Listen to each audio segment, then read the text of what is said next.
අපි නොකරන තාක් කාල අපිට අපේ වැලු චේන් එක සස්ටේන් කරන්න පුළුවන් කියලා මම හිතන්නේ නැහැ. අපි හැමදාම මේ ස්ට්‍රගල් කරන්න දැන් අපි even this pandemic we are talking about the level එකක්. අපි level එකම ගොඩාක් දේවල් කතා කරනවා. කොහොමද සෝන තරම් තියරක් ඇති. හැබැයි මේකෙන් මොකද්ද මේ රටේ අපි එක ප්‍රොඩක්ට් එකක් ඩෙවලොප් කරලා තියෙනවා. මිනිස්සු අලුත් විදිහට හිතලා තියෙනවා. ඉතින් මෙන්න මේක තමයි මම හිතන්නේ අපේ ඔබ්ජෙක්ටිව් යුත්තේ අපි කොහොමද මේ නිව් තින්කින්. අතර මේ ෆෝරම් එක අපිට අවශ්‍යයි මේක අනාගතයට දක්වා ගෙනියන්න. How we can think differently, and there should be sort of a ideology creating platform. Ideologies අපි කියනවා. ideologies හදන්න තමයි අපි මේ කතිකාව සකස් කරලා ඒක training component එකක් අපි තියෙනවා. We have the SLITHM, and also there are many academic programs in Sri Lanka specialized for tourism and hospitality education. How we can think of creating ideologies or visionary leaders we need to be. So that's one of the Adding to that, another important fact I like to add here, Japanese is one of the other, very nation I thought, I have felt, they who love their culture, their tradition and so many ways. But still, Japanese inspired by us through our own food. They come to Sri Lanka, they learn our authentic cuisine, dine, everything. They stayed in Sri Lanka months and study and go back to Japan, and they talk about that. What it shows, there is a hidden gems what we have not marketed. So this is what we have to understand through the tourism value chain development. මම කැමති රාජ් සමෝදය ජ්‍යෙෂ්ඨ මහාචාර්යතුමන් මේ ප්‍රශ්නය අහන්න. විශේෂයෙන්ම අපිට අලුත් අත්දැකීම් ලබා දෙන්න පුළුවන් තරම් ඉඩකඩක් පොටෙන්ෂල් එකක් තියෙනවා කියලා අපි කතා කරා. මේ පොටෙන්ෂල් එක මොන ආකාරයෙන් අපිට පාවිච්චි කරන්න පුළුවන්ද? මොන වගේ අත්දැකීම් ප්‍රමාණයක් අපිට ඔතෙන්ටිසිටි එක හරහා තේරුම් ගන්න පුළුවන්ද? නිර්මාණය කරන්න පුළුවන්. අනිත් පැත්ත මම අහන්නේ මොන වගේ බැරියර්ස් අපි මේ thinking pattern එක වෙනස් කරගන්න තියෙන නැත්නම් ඒ සඳහා තියෙන බාධක මොනවද? ඔබ අහපු දෙවෙනි ප්‍රශ්නෙත් මම පටන් ගන්නම් ඒක විස්තර කිරීම කරන්න. මේ කරන හැම දෙයක්ම අපේ සිතිවිලි එක්ක අපේ ආකල්පත් එක්කයි සම්බන්ධ වෙන්නේ. ඉතින් ඒ නිසා මම හිතනවා මේ අපි මේ කතා කරන මේ platform එකේ අපි මේ කතා කරන හැම දෙයක්ම අපි බලාපොරොත්තු වෙනවා නම් යම්කිසි kind of a paradigm shift in the tourism industry. අපිට අවශ්‍ය වෙනවා මේ අලුත් turning point එකක්. So we have to discuss about the attitudes, the prevailing attitudes, and how we going to change these attitudes. ඉතින් ආකල්පය කියන එක බොහොම වැදගත්. ඉතින් දැන් අපි මේ කරගෙන ආපු දේවල් දිහා බැලුවාම as you said once Sigiriya Anuradhapura අපි ප්‍රසන්ට් කරනවා ගිහිල්ලා. ඉතින් මේ ප්‍රසන්ට් කරන ෆෝමැට් එක අපි ඇනලයිස් කරාම මේකේ සම්පූර්ණයෙන් අපිට පේන්නේ අපිට අර අවුරුදු 400 ගානක් 1505 ඉඳලා 1948 වෙනකන් අපේ සමාජයට බලපාපු මේ යටත් විජිතවාදී චින්තනය through the western education system ඒක මේකේ කල්ටිවේට් වෙලා අපි කොහොමද අපේ ඇටිටියුඩ්ස් අපි වෙනස් කරගෙන තියෙන්නේ. එතකොට අපි 948 නිදහස ලබනකොට අපි දේශපාලනික වශයෙන් ඒ අධිරාජ්‍යයෙන් මිදුණට අපි ආකල්පමය වශයෙන් මිදුනේ නැහැ. එතකොට කොලොනියලිසම් ගැන කතා කරනකොට මේක ඍජුවම සම්බන්ධයි අපේ මේ ඇටිටියුඩ්ස් වලට අපේ කල්චර් එක අපි ප්‍රසන්ට් කරන්නේ කොහොමද කියන එක ගැන. ඒ අපි මේ කොලොනියලිසම් යටත් විජිතවාදයේදී යටත් විජිතකරණයේදී යටත් කරන්නේ රටවල්නේ පමණක් නෙමෙයි. මිනිසුන්ගේ ආධ්‍යාත්මයත් යටත් විජිතයක් බවට පරිවර්තනය කරනවා. ඒතර අපි භූමිය නිදහස් කරගත්තට අපේ ආත්මේ සෝල් එක අපේ චින්තනය අපේ thinking patterns අපි නිදහස් කරගෙන නැහැ. ඒ නිසා අපි ඕනෑම ලොකු දෙයකට කියන්නේ රට දෙය. බුලත් කොලේ ලොකු නම් රට බුලත්. දෙල් ගෙඩිය ලොකු නම් රට දෙල්. අපි රට. පුංචි නම් අපි කියන්නේ සිංහල. සිංහල දෙල් කියන්නේ පුංචි දෙල්. ඉතින් ඒ විදිහට අපි තාම ට්‍රැප් වෙලා ඉන්නවා අපේ දේ අපි අන්ඩර්මයින් කරන්න නේ. ඉතින් ඒ නිසා අපිට අවශ්‍යයි පැරඩයිම් ෂිෆ්ට් එකකට යන්න මේ කොලොනියල් thinking pattern එකෙන් අපි කොහොමද මේක ගන්නෙ. එතකොට අපි මේ සීගිරිය විදිහට අනුරාධපුර රුවන්වැලිසෑය මේවා අපි ප්‍රසන්ට් කරන්න අපේ මේ වේදිකාවට ආවේ කොහොමද? අපි 948න් දේශපාලනික වශයෙන් මිදුනහම අපි අවුරුදු 400 ගාණක් අපි සෆර් කරපු කොලොනියලිසම් වෙනුවට අපිට ආවා ඇන්ටි කොලොනියල් ස්ට්‍රෙස් එකක්. ඒතර අපි කොහොමද මේ ආතතියට මුහුණ දෙන්නේ? අපි මොකද කළේ? අපේ යටත් කළ පුද්ගලයාට වැඩි ශ්‍රේෂ්ඨ අතීතයක් අපිට තිබුණයි කියලා පෙන්වන්න අපි අයිකන්ස් හැදුවා. කළා අපි කිව්වා මේ බලන්න රුවන්වැලිසෑය. ඒගොල්ලෝ කොලාතු වඳන් ඉන්නකොට අපි ගඩොල් ගොඩ නැගිලි හැදුවා. කියලා අපේ තිබිච්ච අර ආතතිය ස්ට්‍රෙස් එකට අපි කල්චරල් ඔබ්ජෙක්ට්ස් තෝරාගෙන ඒවා ප්‍රසන්ට් කරන්න පටන් ගත්තා. මේක හොඳටම පේනවා 948න් පස්සේ 970 වෙනකන් ලංකාවේ ආර්ට් ආකියොලොජි ඇන්ඩ් හිස්ටරි ගැන විශ්වවිද්‍යාලවල කෙරුණු PhD රිසර්ච් අරන් බැලුවොත් ඒවා ඔක්කොම ફોකස් කරලා තියෙන්නේ අපේ ක්ලාසිකල් ආර්ට්, පැලියෝග්‍රැෆි, අපේ religious architecture, massive irrigation projects ඒවා තමයි ફોකස් කරලා තියෙන්නේ. අපේ කිසිම තැනක අපිට තිබුණේ නැහැ සෙටල්මන්ට් ආකියොලොජි, ආකියොලොජි ඔෆ් කොමන් පීපල්. අපිට එහෙම concept එකක් තිබුණේ නැහැ. අපි නිතරම හිතුවේ රජවරුන්ගේ මාලිගා, ස්වාමින් වහන්සේලාගේ ආරාම. එතකොට අපි කාගේ දැන් අද ලයිබ්‍රරි එකට ගියොත් අපි කාටවත් හොයාගන්න පුළුවන් අනුරාධපුර සමාජය ගැන ලියවෙච්ච පොත්. ඒ පොත් පෙරලා බැලුවොත් අපිට සාමාන්‍ය මිනිස්සු හොයාගන්න බෑ. ඒ මිනිස්සුගේ කාපු බීපු හැටි, වෙද හෙදකම් ඒ අපිට හොයාගන්න බෑ. ඒවයි තියෙන්නේ පන්සල් හදපු හැටි, වැව් හදපු හැටි, රජවරුන්ගේ මාලිගා හදපු හැටි. මේ මොකක්ද කොලොනියලිසම් එක තිබිච්ච ස්ට්‍රෙස් එකත් එක්ක එන අපේ රියැක්ෂන් එක. ඒ නිසා තමයි as once I told we need a paradigm shift. We need in the ideology, in terms of ideology. ඒ නිසා අපි දැන් තේරුම් කරන්න ඕන කොහොමද අපි මේ common people කල්චර් එකක් හදන්නේ රජවරු නෙමෙයි. කල්චර්ස් හදන්නේ මිනිස්ටර්ස්ලා නෙමෙයි. කල්චර්ස් හදන්නේ ප්‍රීස්ලා නෙමෙයි. කල්චර්ස් හදන්නේ සිවිලයිසේෂන්ස් ගොඩ නගන්නේ common people. The majority. They are the majority. Obvious. ඉතින් එහෙමනම් අපි common people ගැන දැන් කාගෙන් හරි අහුවොත් අපිට ගිහිල්ලා පුළුවන් ද අපි foreigner කෙනෙක් ඇහුවොත් right. Ancient time. බලගේ majority එක common people. So tell me about their life way. How they spend their daily life. කිසි කෙනෙක් කියන්න දන්නේ නැහැ. කොහොමද ඒගොල්ලන්ගේ rural architecture කවුරුත් කියන්න දන්නේ නැහැ. කොහොමද ඒගොල්ලන්ගේ ඇඳුම් පැළඳුම් කවුරුත් කියන්න දන්නේ නැහැ. ඒ නිසා as you told the concept of authenticity and inclusivity. අපි ඒක ගැන කතා කරන්න යනවා නම් අපි කතා කරන්න ඕන හරි not the prominent version of the past but the majority. The story of the majority. So the inclusivity තියෙන්නේ authenticity තියෙන්නේ ඒ layer එකේ. ඉතින් එහෙමනම් අපි challenges මොනවාද? ප්‍රධාන challenge එක තමයි ideological crisis now we are facing. So we have to get an immediate action to change the situation. So ඒක අපිට කරන්න පුළුවන් through training. හරි? There's a one way. හරි? ඊට පස්සේ මේව කරන්න අපි මූලිකව පටන් ගන්න තියෙනවා history syllabuses වෙනස් කරලා ඒවා අපි දැන් මූලික වශයෙන් කරන්න පටන් ගන්න තියෙනවා. දැන් ඒවා කෙරෙමින් යනවා. ඉතින් ඊළඟට අපිට දැන් මේවා කරන්න ගියනකොට විශාල ප්‍රමාණයක් තියෙනවා කොහොමද මේවා ප්‍රසන්ට් කරන්න කියලා. මොකද extremely diverse. මොකද අපි දන්නවා අපේ climate එක, අපේ weather patterns, අපේ physiographic zones මේ ඔක්කොම හරි ළඟ change වෙනවා. එතකොට අපිව තේරුම් අරන් නැහැ. දැන් අපි කියනවා අපේ දේශීය V වර්ග තියෙනවායි කියලා. දේශීය V වර්ග මූලික වශයෙන් 600ක් විතර තියෙනවා. ඊට පස්සේ ඒක බෙදලා ගිහිලා 2000 3000ක් තියෙනවා.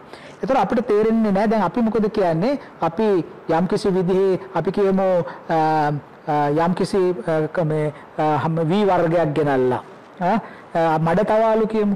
මඩතවාලු ගෙනල්ලා අපි ඔක්කොම දෙනා මඩතවාලු වවන්න හදනවා. නමුත් මඩතවාලු කියන V වර්ගයේ තියෙන්නේ for the particular ecozone. Yes.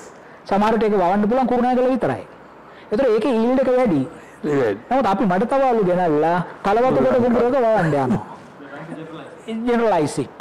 ඒක කවදාකවත් කරන්න බෑ. So first we have to understand the basic context of our cultural expression. නේ? ඒ කියන්නේ ඒ තියෙන highly diversified nature එක. ඒතර ඒ අනුව අපි තේරුම් ගන්න ඕනේ මේක කරන්නේ කොහොමද කියන එක. දැන් අපේ හෙළවෙදකම ගත්තත් එකම ලෙඩේට යම් ප්‍රදේශවල තියෙන කොළ වර්ග වෙනස් ස්පෙસિෆයිඩ් කරනවා. ඒතර අපිටම ආවේ නික දැන් ඔය යකු හනස්ස යක් බේරිය ඔය යක් කියලා තියෙන ඒවා ඔක්කොම අපේ නේටිව් දේවල්. මොකද අපි පේනවා අපේ හිස්ටොරිකල් ක්‍රොනිකල්ස් වලට ගියාම අපේ නේටිව් අය අඳුන්වලා තියෙන යක්ෂ යක්කු කියලා. හරි? ඒක ලිටරරි නොෂන් එකක් වෙන්න පුළුවන්. doesn't matter. ඊපස්සේ නමුත් අපිට පේනවා අපේ ඉන්ඩිජීනියස් එක්සිස්ටන්ස් එකක් තිබුණා. එතන ඉඳලා ඒවා ආවා. ඊට පස්සේ අපිට මේ හැම දෙයක්ම බැලන්ස් කරන්න බෑ මොඩර්න් සයන්ටිෆික් අප්‍රෝච් එකකින්. මොකද අපේ තිබුණේ ඊට වැඩිය වෙනස්. මොකද අපි දන්නවා අපි හිතාගෙන ඉන්නවා වෙස්ටර්න් ලෝකයේ ගත්තොත් ලෝකේ බටහිර පැත්තේ තමයි සයන්ස් ආවි කියලා. නෑ. ඊස්ටර්න් පැත්තේ සයන්ස් තිබුණා නේ. චයිනා වල සයන්ස් තිබුණා නේ. මොනවාද ප්‍රින්ටිං ප්‍රෙස් එක, කඩදාසි, ඩයිනමයිට් මේ ඒවා ඔක්කොම චීනේ හැදුවේ. කොම්පස් එක චීනේ හැදුවේ. එතකොට ඒගොල්ලන්ගේ ඊළඟට පර්ෂියා දැන් අද මුස්ලිම් කන්ට්‍රීස් ඒගොල්ලෝ තමයි මේ ඉලක්කම් හැදුවේ. අරාබි ඉලක්කම් කියලානේ අපි කියන්නේ. hexadecimal method. දැන් මේවා ඔක්කොම එකට බ්ලෙන්ඩ් කරගෙන අපි අපේ කල්චර් එක හදාගෙන තියෙනවා. අපේ කල්චර් එකේ කොච්චර තියනවද වචන අපි ආපු ශාතිකායි සාදික්කා පාත්ති දෙමළෙන් අරගෙන අපි කියන පාත්ති ඒතර සෙල්ලිපි වල ප්‍රාප්ති කියලා පත්ති පත්තානුමෝදනා කියලා ආගමට ගත්තා. මෙහෙම බැලුවා මේක diversified terrain එකක්. So first we have to understand this reality, the diversity. So the authenticity and inclusivity comes through that concept. That's the basic. I think මම කිව්වේ අපිට තියෙන challenges ideological පැත්තෙන් තියෙන challenges. නමුත් අපිට අලුත් horizons අපිට පේන්න පටන් අරන් තියෙනවා. ඒ horizons අපිට තේරුම් ගන්න පුළුවන් වෙන්නේ අපි මේ විදිහට අපි හිතන්න පටන් ගත්තොත් පමණයි. එහෙම නැත්නම් අපිට හැමදාම පේන්නේ සීගිරියයි රුවන්වැලිසෑයයි ජේතවනාරාමේ විතරයි. All right, Professor Aslam. So my next question goes to you. Actually, so we being a sort of academic organization, and there are 5-6 universities are teaching tourism and hospitality education to the teaching the universities are there, 5-6 universities in Sri Lanka, and since 1964, SLITHM or Sri Lanka School is there. How do you think now we are talking about this the paradigm shift as well as the authenticity and inclusive tourism development? How can utilize how we can being academia how we can think about this? Yes, Mr. That's one of the very I think prolonged challenge what we have. I think I can quote one of the Sinhalese proverb. අපිට කියලා තියෙන හකුරු කන්දත් ගුරෙක් ඕනේ කියලා. ඒක තියෙනවනේ. අයි කිව්වොත් අධ්‍යාපනය තමයි මුල්. අධ්‍යාපනය නැති සමාජයක් කවදාක් සංවර්ධනය වෙන්න බෑ. අධ්‍යාපනය හරහා තමයි මම හිතන්නේ ලෝකේ ශිෂ්ටාචාර හැමදේම දියුණු වෙන්න. ඒක මහත්මා ගාන්ධි කිව්වා, නෙල්සන් මණ්ඩේලාත් කිව්වා, ලෝකේ හැමෝම පිළිගත් දේ තමයි අධ්‍යාපනය. දැන් මම රාජ්‍යසයෙන් පටන් ගන්නවා නම් ideological වෙනසක් ගේන්න ඕනේ කියේ. කොහෙද වෙනස ගේන්නේ? අධ්‍යාපනය ගේන්න ඕනේ. ඒතකොට අධ්‍යාපනය දැන් මම අහන්නම්කෝ මෙහෙම ප්‍රශ්න මාත් යුනිවර්සිටි එකේ ඉන්නවා ඔයත් මේ විශේෂ ආයතනයක අපි දෙන්නම ඉන්නවා. අපි මොකද මේ ලංකාවේ ඔතෙන්ටිසිටි එක කරන්න අපේ අධ්‍යාපන ශාස්ත්‍රයෙන් ගෙන තියන්නේ? අපි මොකද කරලා තියෙන්නේ? මම මගේ විශ්වවිද්‍යාලේ මම කියනවා මට තියෙනවා තියරි බුක්ස්. වෙස්ටර්න් එකෙන් ගියපු එක මම සිලබස් එකට දාලා තියෙනවා මම උගන්වනවා ඒක. අර රාජ්‍ය මාත්‍ය කිව්වාගේම අර සුද්ධෝගෙන ආපු පොත් ටික අර එදා අපි ඉම්පීරියලිසම් එකේ කොලෝනියල් එකේ අල්ලගත්තා වගේම ඔය ටිකද අපි කොයිතරම් දුරට දේශීය දේවල් අපේ කරිකියුලම් එකට ඉන්ක්ලූඩ් කරලා තියෙනවද මම අහන්නම්කෝ ඕගොල්ලන්ගේ 5 course menus ඊට පස්සේ ඔක්කොම උගන්වනවනේ ශ්‍රී ලංකන් මනු එක ඕගොල්ලන්ගේ කරිකියුලම් එකේ තියෙනවද මම නිකන් අහන්නේ මාත් එක්ක තරහ වෙන්න එපා මම මේක විවෘත අහන්නේ මාත් මගේ ළමයිට උගන්වනවා ඉන්ද ටේබල් එකේ කාරක මේක කිචන් මේක මේ ෆුඩ් එක පිස්සා හදන හැටිය ඩෙසර්ට් හදන හැටි උගන්වනවා අපි මේ මාළු අමුල් දියල් හැටි උගන්වනවද we have Sri Lankan studies Sri Lankan cuisine කියලා එකක් තියෙනවා නමුත් it's not මම හිතන්නේ ඊට වඩා මේක expand වෙනවා මම කියන්නේ මාත් උගන්වනවා Sri Lankan studies කියලා subject එකක් තියෙන ඒක ඉතින් අර නිකන් අර සේෆේස් එකේ ටච් කරනවා වගේ යනවා දැන් ඔබතුමාගේ විදිහට අරගේ ගැඹුරට ගිහිල්ලා මේක ඇතුලේ තියෙන ඉද innovative scientific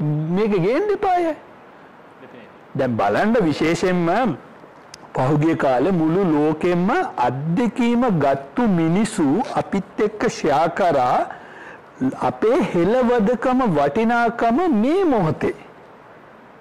අපි කොහේ හරි ජර්නල් එකට ගිහිල්ලා බලලා තියනවාද හෙළවදකම ගැන දීපු ජර්නල් පේපර් එකක්? මගේ මොනවද මම පශ්චාත් උපාධි කරන ආයුර්වේද දොස්තරලා කීප දෙනෙක් මාත් එක්ක ඉන්නවා. මම ඒගොල්ලන්ට කියන්නේ නිකන් කෑ ගහලා බැනලා වැඩක් නැහැ. විද්‍යාත්මක දැනුම ගේන්න ඕනේ. ඒක කොහෙන්ද ගේන්නේ? ඔබ අපි වගේ මේ අධ්‍යාපන ආයතන ඇතුලෙන් ලෝකෙට ගේන්න ඕනේ. මෙන්න අපේ තියෙන දේවල් මම අර කලින් කිව්ව hidden gems හැමදාම හැංගිලාද? We never bring that to the market. So our right and responsibility is to identify a suitable curriculum, insert in the curriculum, and we have to bring to the globe. If anyone want to come and learn Sri Lankan food culture, Sri Lankan authentic food, ethnic foods, let us join. මේ විදියට අපි ගෙනාවුත් පමණයි ඕක වෙනස් වෙන්නේ. නැත්තම් මොනවද කවදා මේ ඉන්ක්ලූසිවිටි කියවට අපේ මොන්රාගල ඉන්න දොඩම් ටික ඉස්රේලයේ කියලා බයිබල් දොඩම් බිබිලේ දොඩම් බයිබල් දොඩම් වුණා. ඒ කතන්දර තමයි අපිට වෙන්නේ.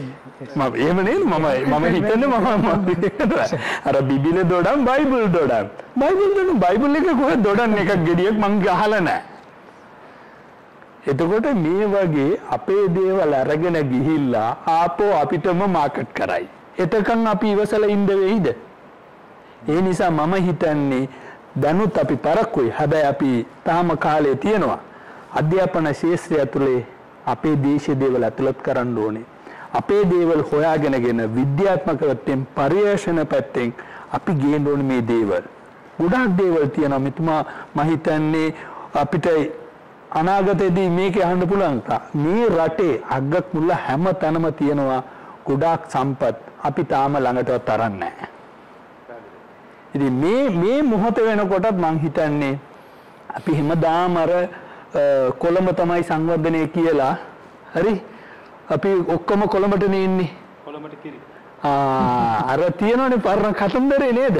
කොළඹට කිරි ගමට කැකිරි හැමදාම කියන ওই කතන්දරේ දැන් හරියන්නේ නැහැ.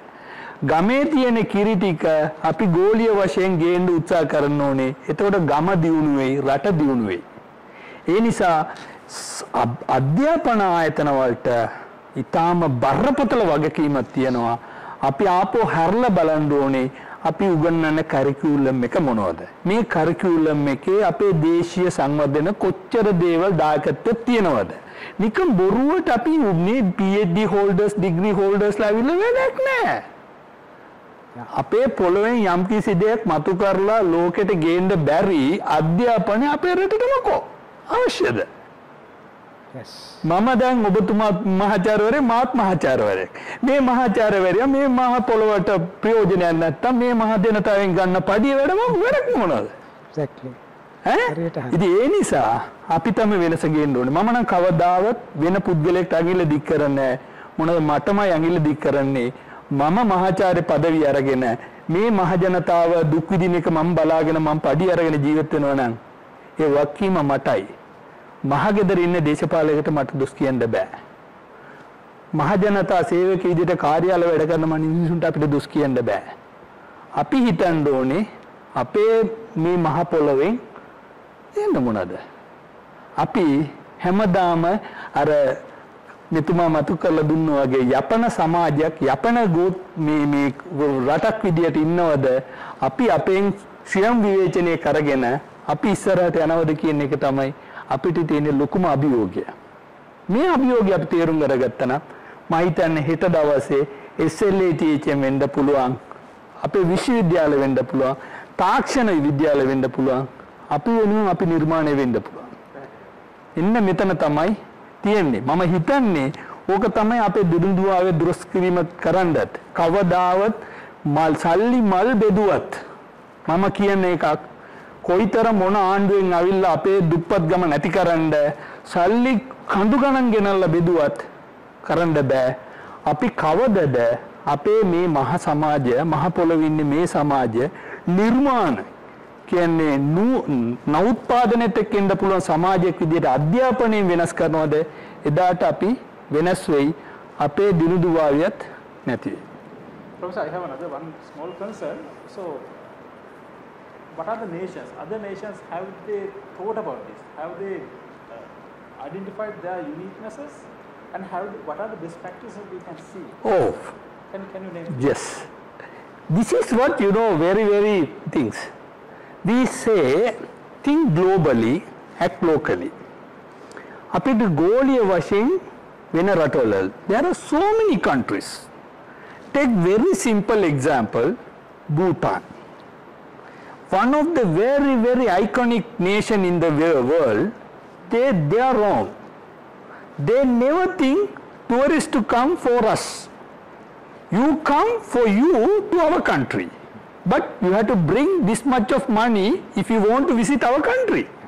Why we are here, if you want you can come for you.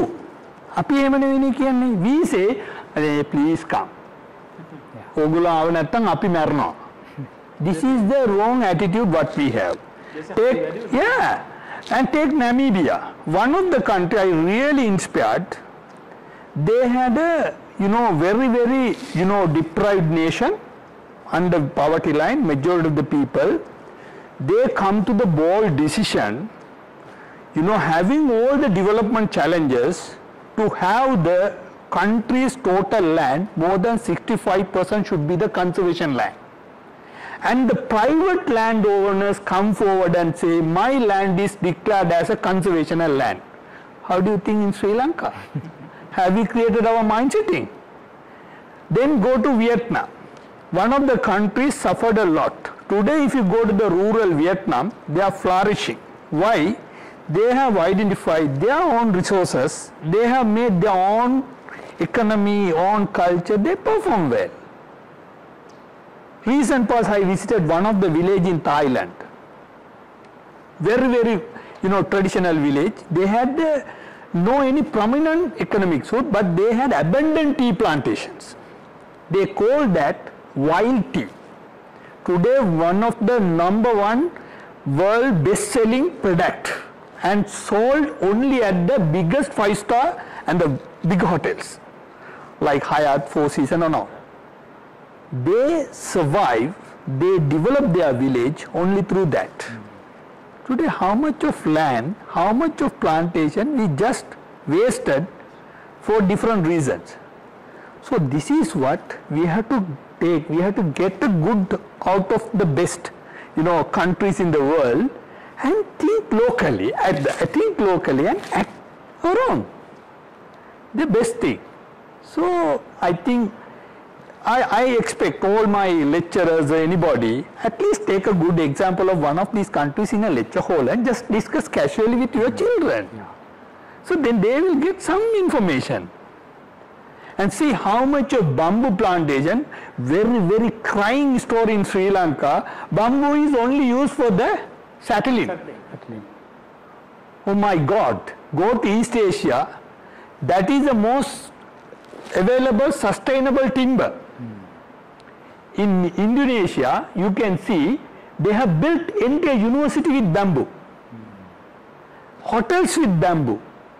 They make it lovely stories out of bamboo. People go to learn the story of bamboo. What we have made. I really, really sad to see when these people using this timber for the settling and throwing out. This is what I think exactly you said. We have to get the best from the world and we have to make use of our own resources with our own people. Thank you, Professor. Thank you very much for your explanation. ජේෂ්ඨ මහාචාර්ය රාජසෝම මහත්මයාගේ මම හිතන්නේ අපිට ගොඩක් දේවල් අපි කතා කළා. ලංකාවේ අපි ඔබතුමාව යෝජනාව කරන අපි මේක පැරඩයිම් ෂිෆ්ට් එකක් කළ යුතුයි සංචාරක කර්මාන්තයේ වෙනස් කිරීම සඳහා. ඕතෙන්ටිසිටි කියන සංකල්ප අපි කෙසේද මේ සඳහා භාවිත කරන්නේ? මම හිතනවා අපි මේ සාකච්ඡාව මේක ප්‍රයෝජනවත් විය යුතුයි මේ රටේ ප්‍රතිපත්ති සම්පාදකීන් වෙත ඒ වගේම ප්‍රැක්ටිෂනර්ස් වල කවුද මේ වැඩි ප්‍රයෝග ඉදිරිපත් කරන්නේ ඒ වගේම අධ්‍යාපනඥයින් ඇකඩමික්ස් රට මම කියන්නේ මම කැමති ඔබතුමාගේ දැක්ම කෙසේද ඔබතුමාගේ යෝජනා මොනවද මේ කාරණා වෙනස් කරන්න can be policymakers, it can be the academics, or it can be the practitioners. What are the suggestions you can do? Actually, I have two suggestions. The first one is we have to improve our R&D sector. So we have to improve the research and development. Without having a proper line of research and development, we can't expect to develop the authenticity and inclusiveness. So we have to find the required amount of funds, and we have to encourage the R&D sector. And the second one is, so we have to have a interinstitutional framework. Yes. To compromise, negotiate, and achieve some important conclusions on developing the tourism sector. Yes. විශේෂයෙන්ම මම අවධාරණය කරන්න කැමති මේ පරිශ්‍රණ හා සංවර්ධනය කියන කොටස අපිට සංවර්ධනයට යන්න බොහෝ රටවල් වල සංවර්ධනය කියන තේමාව ගේන්නේ පරිශ්‍රණත් එක්ක. Yes. ඒගොල්ලෝ හැම වෙලාවෙම the universities are playing a very pivotal role, yes. You know. ඉතින් විශ්වවිද්‍යාලවල encourage කරන්න ධෛර්යමත් කරන්න අවශ්‍යයි ඒ පරිශ්‍රණ ඉදිරියට කරන්න. ඒතර අපේ රටවල් වල පරිශ්‍රණ කියලා කරන ලොකු grants අරගෙන ඒවා international journals වල publish කරලා ඒවා cupboards වල දාලා වහලා තියෙනවා. No development. ඉතින් අපි හදන්න ඕන loop එකක්. We have to bridge those two entities. Yes. The results of the research and the development decisions. ඉතින් අපිට තියෙන්න ඕන යම්කිසි විදිහේ mechanism එකක් මේ පරිශ්‍රණ සොයා ගැනීම කොයි විදිහටද සංවර්ධනයට අපි පාවිච්චි කරන්නේ. ඉතින් මේක හදන්න. ඒතර මේක හදන්න වෙන්නේ නම් මම ඒක තමයි කිව්වේ අපිට අන්තර් ආයතනික රාමුවක් අවශ්‍යයි කියලා. ඒතකොට විශ්වවිද්‍යාල පරිශ්‍රණ කරාම මේ පරිශ්‍රණ ඉල්ලා සිටින්න මේ පරිශ්‍රණ වලින් වැඩ කරන්න තවත් ආයතන සූදානම් වෙලා ඉන්න ඕනේ. ඒගොල්ලෝ හැම අවුරුද්දම අවසානයේ අහන්න ඕන මොනවද මේ සෙක්ටර් එකේ කරපු රිසර්ච් අපිට එවන්න. අපි කොහොමද මේවා එකට මේවා කරලා එකට සම්බන්ධීකරණය කළා සමහර විට රිසර්චර්ස්ලා ප්‍රොෆෙසර්ස්ලා හරිම රිජිඩ් සයන්ටිෆික් conclusions වලට එන්නේ. නමුත් අපි ඩෙවලොප්මන්ට් වලට ඒක ගේනකොට ඒක ඩයලූට් කරලා ඊට වැඩිය ටිකක් නම්‍යශීලී භාවයක් ඒවා ඇති කරන්න අවශ්‍යයි. එතකොට රෝ අපේ අමු පරිශ්‍රණ දත්ත ඒ නිගමන අපි කොහොමද රටේ පොදු මහජනයාගේ සහ රටේ ආර්ථිකයට බද්ධ කර ගැනීම සඳහා අපි කොහොමද නිරන්තරයෙන්ම අපි සාකච්ඡා වේදිකාවක් තනාගන්නේ. එතකොට දැන් අපි ගත්තොත් එහෙම අපි යම්කිසි ස්ථානයක් දියුණු කරන්න යනවා නම් අලුත් සංචාරක ගමනාන්තයක් හැටියට අපිට සමහර විට ඕන වෙයි මාර්ග පද්ධතිය දියුණු කරන්න. infrastructure developments කියන ඒවා. ඊළඟට අපිට ඕන වෙයි සමහර විට resettlement programs කොයි විදිහටද කරන්න වෙන්නේ. ඉතින් මේවා සාකච්ඡා කරන මේක අපිට සංචාරක ව්‍යාපාරයේ නියැලීලා ඉන්න අයට කරන්නත් බෑ තනියම විශ්වවිද්‍යාල වලට තනියම කරන්න පුළුවන් කමකුත් නැහැ. ඒතර අපිට පළාත් සභාව ඕන වෙයි, ප්‍රාදේශීය සභාව ඕන වෙයි, ජල සම්පාදන මණ්ඩලය ඕන වෙයි, ඉලෙක්ට්‍රිසිටි බෝඩ් එක ඕන වෙයි. ඉතින් අපිට මේ විදිහේ inter institutional base එකක් අපි හදාගන්නව නම් මං හිතන්නේ policy makers ලා හැටියට වැඩ කරන්න ඕනත් ඒ ආයතන නියෝජනය කරන පිරිස් මිසක් ඒවෙන් අයින් වෙලා අර උටෝපියන් විදිහට පැත්තකට වෙලා ඉඳගෙන මේවා දිහා බලාගෙන කරන අයට නෙමෙයි. මිනිස්සු පිළිබඳ තීරණ ගන්න බෑනේ දිව්‍ය ලෝකේ ඉන්න දෙවිවරුන්ට. මිනිස්සු අතර ඉන්න අයට තමයි මිනිස්සු වෙනුවෙන් තීරණ ගන්න පුළුවන් වෙන්නේ. ඉතින් ඒ නිසා මේ වෘත්තිමය වශයෙන් ප්‍රොෆෙෂනල්ස්ලා යුනිවර්සිටි වෙන්න පුළුවන්, ඩිපාර්ට්මන්ට්ස් වෙන්න පුළුවන්, කවුන්සිල්ස් වෙන්න පුළුවන්. ඒ අයගෙන් සැදිච්ච ඉන්ටරැක්ටිව් ප්ලැට්ෆෝම් එකක් නිර්මාණය කළොත් we can convert it as a policy making body. You know, that's the effective way of making decisions. නේ? ඉතින් අපිට ඒක එහෙම කරාට පස්සේ අපිට පුළුවන් ඒක ඊළඟට ඒවා අනුමත කරන ඒවා කන්වින්ස් කරන්න ඕන කාටද කියලා අපි කන්වින්ස් කරලා මේකේ අවුට්පුට් එක මෙෂර් කරන්නේ මෙහෙමයි අපේ එක්ස්පෙක්ටඩ් අවුට්කම් එක මේකයි කියලා අපි එහෙම කරන විදිහේ අර අන්තර් ආයතනික රාමුවක් අපි ගොඩනගා ගන්න ඕනේ. දැන් අපිට අන්තර් ආයතනික රාමුවක් නැහැනේ. අපි වතුර බට දාන්න පාර හරනවා. ඊට පස්සේ ඒක වහනවා. ඊට පස්සේ ටෙලිෆෝන් කේබල් දාන්න ආය හරනවා. ආය වහනවා. නේ? ඉතින් අපි ඒ කියන්නේ මොකද අන්තර් ආයතනික කතිකාවක් සහ අපිට ජාතික න්‍යාය පත්‍රයක් නොමැතිවීම.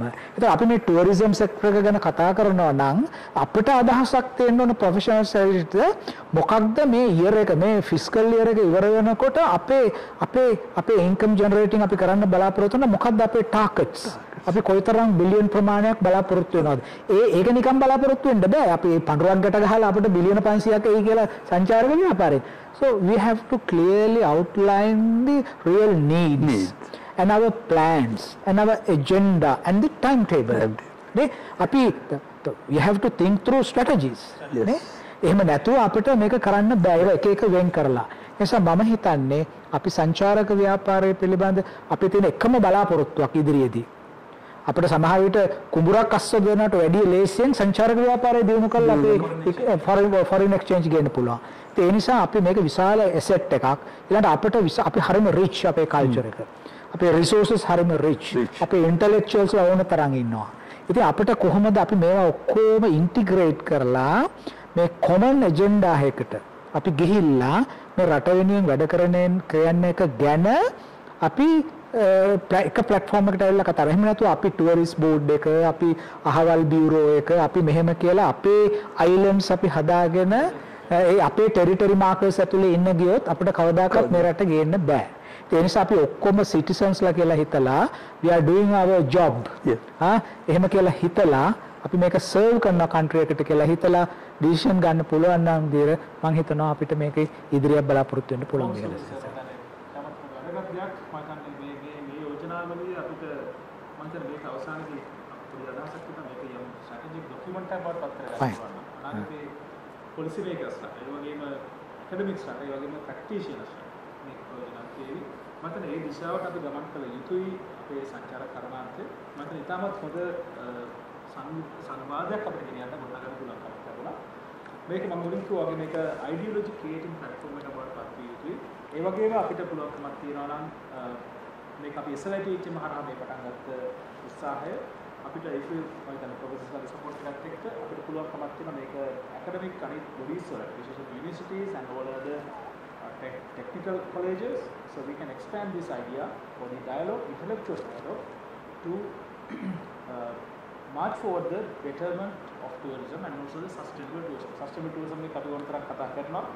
ඕනතරම් අපි මේ වචනය මම හිතන්නේ forum internationally, locally ඕනතරම් මේක මම කිය අපේ සිංහලෙක පට්ට ගහනවා. ඒකත් පාවිච්චි කරලා. නමුත් මේක රියැලිටි එකක් කොතනද තියෙන්නේ? මේ කාරණාවට අපි එන්න පුළුවන් කමක් තියෙනවා. මම හිතන්නේ මේ සංවාදය තමත් හොඳ දැන වීමේ. ඉතින් මම බොහොමත්ම ආදරයෙන් ගෞරවයෙන් ඔබ දෙපළට මහාචාර්ය ජ්‍යෙෂ්ඨ මහාචාර්යතුමන් රාජසෝමදේ මහත්මයාට ඒ වගේම අපගේ සබරගමු විශ්වවිද්‍යාලයේ සිට පැමිණි මහාචාර්ය අස්ලම් මහත්මයාට ඉතාමත් ගෞරවයෙන් මගේ ස්තුතිපූර්වක ස්තුතිපුද කර සිටිනවා මෙම සංවාදයට මෙම සාකච්ඡා සභාවට අප වෙනුවෙන් ශ්‍රී ලංකා සංචාර සහ හෝටල් කර්මාන්තය ආයතනය වෙනුවෙන් සහභාගී පිළිබඳව. So thank you very much, Professor. Thank you very much.